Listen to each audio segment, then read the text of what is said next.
કેમ છો વિદ્યાર્થી મિત્રો? નોલેજ પાવર શૈલેષ યુટ્યુબ ચેનલમાં આપનું હાર્દિક સ્વાગત છે.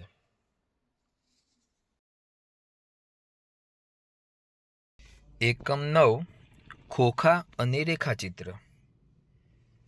શરૂઆતમાં એકમના મુખ્ય મુદ્દા આપેલા છે, જેમાં ત્રિપરિમાણીય આકૃતિની જાળીની રચના કરવી, સમઘન લંબઘનથી બનતા આકારોની રેખાકૃતિની સમજ મેળવવી, ચોરસ, લંબચોરસ, ત્રિકોણ જેવા આકારોને દ્વિપરિમાણીય આકારો કહે છે.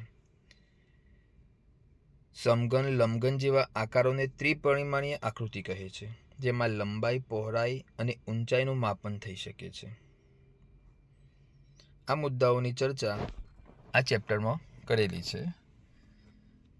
પ્રશ્ન 1. આપેલ આકારને યોગ્ય રીતે વાળતા બનતી ત્રિપરિમાણીય આકૃતિ દોરો. પહેલી આકૃતિ લંબચોરસની આપેલી છે, જે દ્વિપરિમાણીય આકૃતિ છે, જેને ત્રિપરિમાણીય આકૃતિમાં બદલવાની છે. તો લંબચોરસ કાગળના ટુકડાને જો તમે વાળશો તો એ નળાકાર બનશે, માટે એ નળાકાર આકૃતિ બનાવીશું આપણે અહીંયા.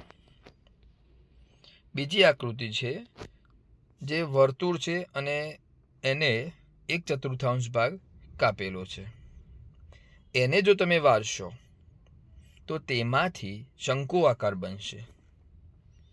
ત્રીજી આકૃતિમાં તમે જુઓ, નાના નાના ચોરસ આપેલા છે, કુલ ચોરસ 6 આપેલા છે, માટે 6 ચોરસથી બનેલી આ આકૃતિને જો તમે વાળશો તો સમઘન આકૃતિ બનશે. જો 5 ચોરસ આપેલા હોત તો ખુલ્લો ઘન બનત, પણ 6ના કારણે બંધ સમઘન આકૃતિ બનાવવાની છે. પ્રશ્ન 2. નીચે આપેલા ગ્રીડમાં 4 આકાર એવા બનાવો કે જેને વાળવાથી સમઘન બને. તો આ જગ્યામાં તમારે સમઘન આકાર બને તેવી આકૃતિ બનાવવાની છે. સમઘન બનાવવા માટે 1 સેમીના જો તમે ચોરસ દોરો તો 6 ચોરસ દોરવા પડશે, જેથી કરીને બંધ સમઘન આકૃતિ બનશે. પહેલી આકૃતિમાં તમે જોઈ શકો છો કે જેમાં 6 આકાર બનાવેલા છે. બીજી આકૃતિમાં એમાં પણ તમે ગણી શકો છો કે 6 આકારની મદદથી, 6 સમચોરસની મદદથી આ આકૃતિ બનેલી છે. એના પછીની ત્રીજી આકૃતિમાં પણ 6 સમચોરસની મદદથી આકૃતિ બનાવેલી છે. આપણે વર્ગમાં પણ આ પ્રવૃત્તિ કરેલી જ છે. કાગળમાંથી સમઘન બનાવેલો છે, ફક્ત અહીંયા દોરવાનો છે.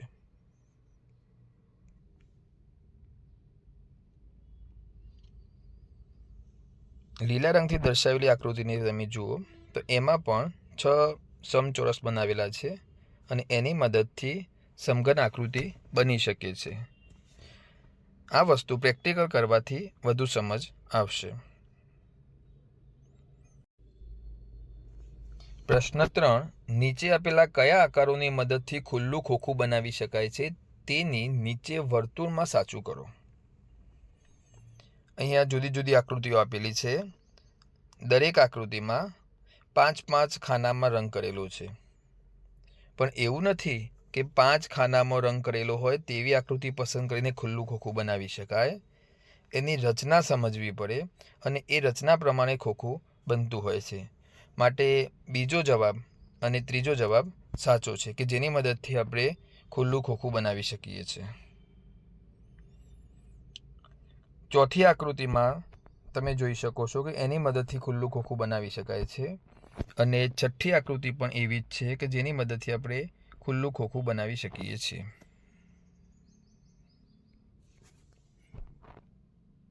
સાતમી અને આઠમી આકૃતિથી આપણે જોઈ શકીએ છીએ કે એનાથી ખુલ્લું ખોખું બનશે નહીં. 9મી આકૃતિ પ્રમાણે આપણે ખુલ્લું ખોખું બનાવી શકીએ છીએ. 10મી અને 11મી આકૃતિ પ્રમાણે ખુલ્લું ખોખું બનશે નહીં, માટે એને જવા દો. પ્રશ્ન 4. આપેલ આકૃતિઓના ખૂણાઓને જોડો અને બનતા ઘન આકારના નામ લખો. બે ચોરસ બનાવેલા છે, એને જો જોડી દઈશું તો સમઘન આકૃતિ બનશે. અહીંયા બે લંબચોરસ આપેલા છે, એ બે લંબચોરસને એકબીજાના ખૂણા જો જોડી દઈશું તો લંબઘન આકાર બનશે. પ્રશ્ન 5, નીચે આપેલા આકારોને ખોલતા કેવી રચના બનશે તે આપણે બતાવવાનું છે. 1 નંબરમાં નળાકાર આપેલો છે, અને જો નળાકાર આકૃતિને તમે જો ખોલશો તો સાચો જવાબ આવશે સી. એ પ્રમાણેની આકૃતિ દેખાશે. 2 નંબરમાં સમઘન આકૃતિ આપેલી છે, એને જો ખોલીશું તો બી પ્રમાણેનો જવાબ આવશે. એ પ્રમાણેની આકૃતિ બનશે. ત્રીજી આકૃતિમાં એને જો તમે ખોલશો તો એમાં જે આકૃતિ બતાવેલી છે એ પ્રમાણેનો આકાર બનશે. 4 નંબરમાં શંકુ આકાર આપેલો છે, એને જો તમે ખોલશો તો ઈ પ્રમાણેની આકૃતિ બનશે. 5મો પ્રિઝમ આપેલો છે, એને ખોલશો તો એફ પ્રમાણેની આકૃતિ બનશે.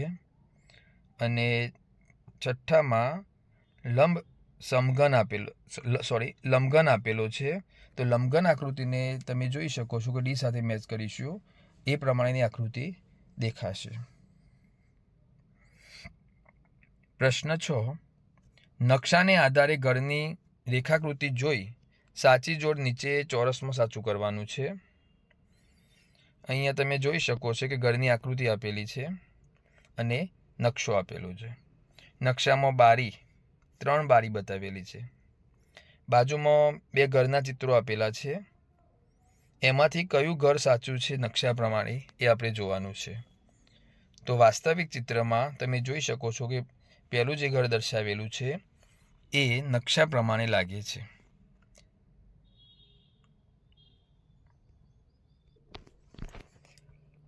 પ્રશ્ન 7, નીચે આપેલા નકશાના આધારે વાસ્તવિક ચિત્ર બનાવો. નકશો આપ્યો છે, જેમાં ઘરનો દરવાજો અને 1 2 3 4 બારીઓ આપેલી છે, જેની મદદથી આપણે ઘર બનાવવાનું છે. વાસ્તવિક કેવું દેખાશે તે તમે જોઈ શકો છો કે ઘરમાં જવા માટેનો દરવાજો બનાવેલો છે ડાબી બાજુએ, અને 3 બારી બનાવી છે. ડાબી સાઈડ જે નકશામાં પાછળની જે બારી છે, જે આપણે ઘરની બાજુમાં દેખાતી નથી માટે દોરેલી નથી, અને જે વાસ્તવિક ચિત્ર જેવું લાગે એ પ્રમાણે બારીઓ દોરેલી છે. બીજા નકશામાં તમે જુઓ,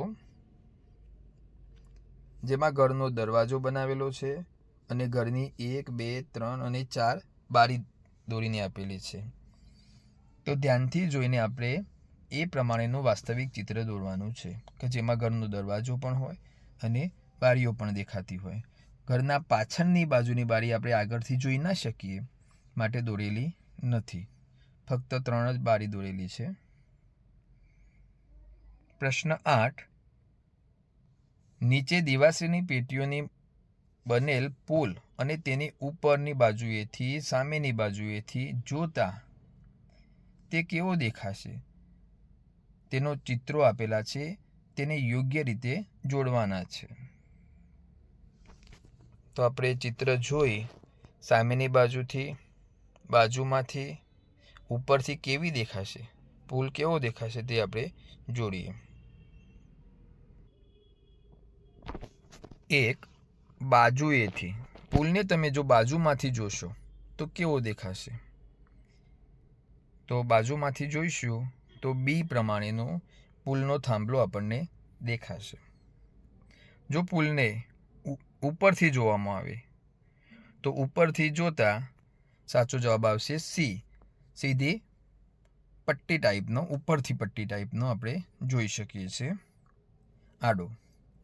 અને જો પુલને સામેથી જોવાનો હોય તો તમે ઊભા છો અને સામેથી પુલ આ પ્રમાણે આપણને દેખાય છે, માટે એ જવાબ સાથે મેચ કરીશું. પ્રશ્ન 9, આપેલી ખુલ્લા પાસાની રચના પરથી બનતા પાસાને ઓળખો અને તેના નીચે ચોરસમાં સાચું કરો. અહીંયા ખુલ્લા પાસાની રચનાને ઓળખવાની છે. આકૃતિ જોઈને તમે વિચારી શકો છો કે કયો જવાબ આવશે. જો તમે પ્રવૃત્તિ કરેલી હશે તો તમે ઝડપથી જવાબ મેળવી શકશો. તો સાચો જવાબ આવે છે વચ્ચેની આકૃતિ. વિદ્યાર્થી મિત્રો, મારો આ વિડીયો આપની સમજ માટે છે. આપને જ્યાં જરૂર જણાય ત્યાં તમે મારા આ વિડીયોનો ઉપયોગ કરી શકો છો. સ્વઅધ્યયન પોથીનું કાર્ય તમારે જાતે જ કરવાનું છે. પ્રશ્ન 10. નીચે આપેલ ચિત્રોને ઉપરથી, બાજુએથી, સામેથી જોતા કેવા દેખાશે તેની આકૃતિ દોરો. અહીંયા પહેલું જે ચિત્ર આપેલું છે તેને તમે ઉપરથી જોશો તો ઉપરથી જોતા વચ્ચેની જે 4 સમચોરસ દેખાય છે અને ડાબી બાજુના 2 ઘાટા રંગવાળા અને બાજુમાં જે આપણને નથી દેખાતા એ બાજુના 2 સમચોરસ આપણે ઉપરથી સીધા જોઈ શકીએ છીએ. માટે ઉપરથી જોતા આ પ્રમાણે આકૃતિ દેખાશે. તમે જો સામેથી જોશો તો સામેથી જોતા તમને 4 સમચોરસ પ્રમાણેની આકૃતિ દેખાશે અને બાજુએથી જોતા નીચેની બાજુમાં સૌથી નીચે બોટમમાં 4 સમચોરસ આપેલા છે અને એની ઉપર સફેદ 2 સમચોરસ બતાવેલા છે. એ પ્રમાણેની તમને આકૃતિ દેખાશે.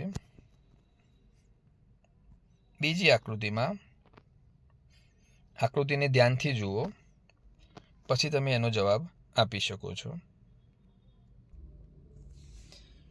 બીજા નંબરની આકૃતિને ઉપરથી જોતા કેવી દેખાશે એ તમે આ રીતે દોરી શકો છો.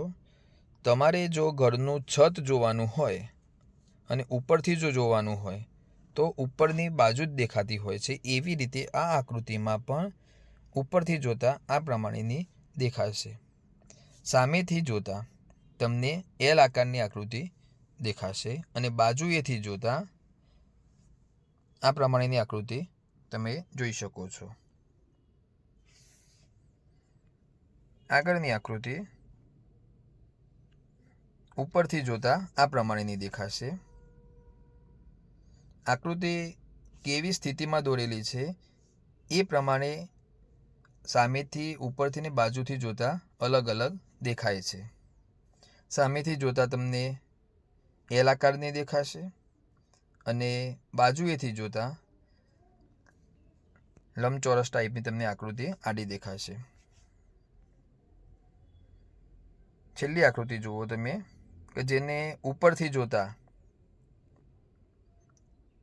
6 ચોરસ દોરેલ છે એ પ્રમાણેની દેખાશે. સામેથી જોતા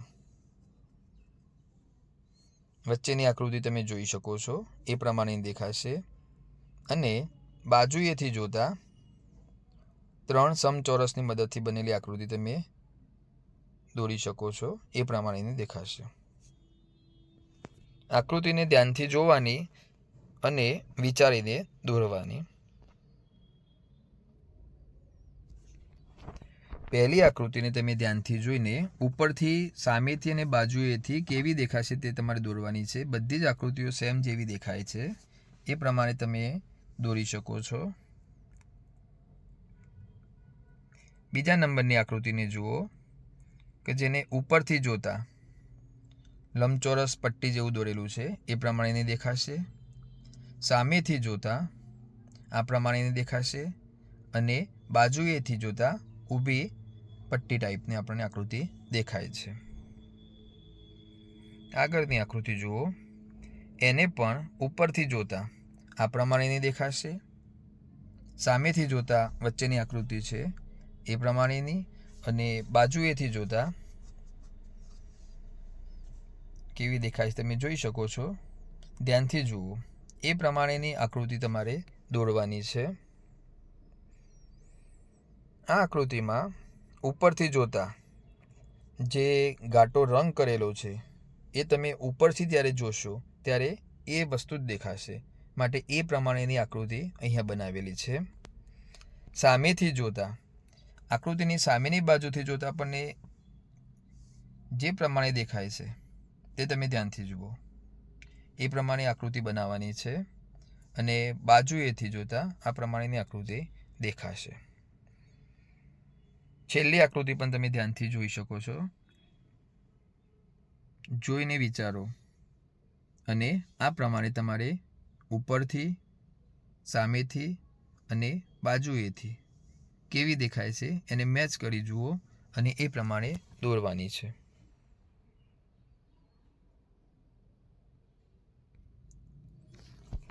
પહેલી આકૃતિ જુઓ કે જેને ઉપરથી કેવી દેખાશે. જે સફેદ સફેદ કલરથી જે રંગ કરેલો છે એ પ્રમાણે તમને જે હાઇલાઇટ થાય છે વચ્ચેનો ભાગ એ પ્રમાણેનો તમે ઉપરથી જોઈ શકો છો. સામેથી જોવાની હોય તો તમે આ પ્રમાણેની આકૃતિ બનાવી શકો છો અને બાજુએથી દેખાતી આકૃતિ પણ આવી રીતે તમારે બનાવવાની છે. આગળની આકૃતિ, બંને આકૃતિઓ તમે જોઈ શકો છો.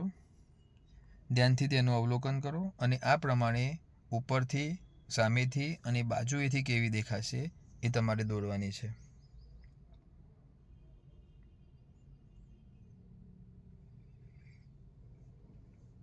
છેલ્લી આકૃતિ, એનું પણ અવલોકન કરી લો. ઉપરથી જોતા 6 સમચોરસ દેખાશે. સામેથી જોતા એલ પ્રમાણેની આકૃતિ દેખાશે અને બાજુએથી જોતા ઊભો લંબચોરસ બને એ પ્રમાણે 6 સમચોરસથી આકૃતિ બનશે.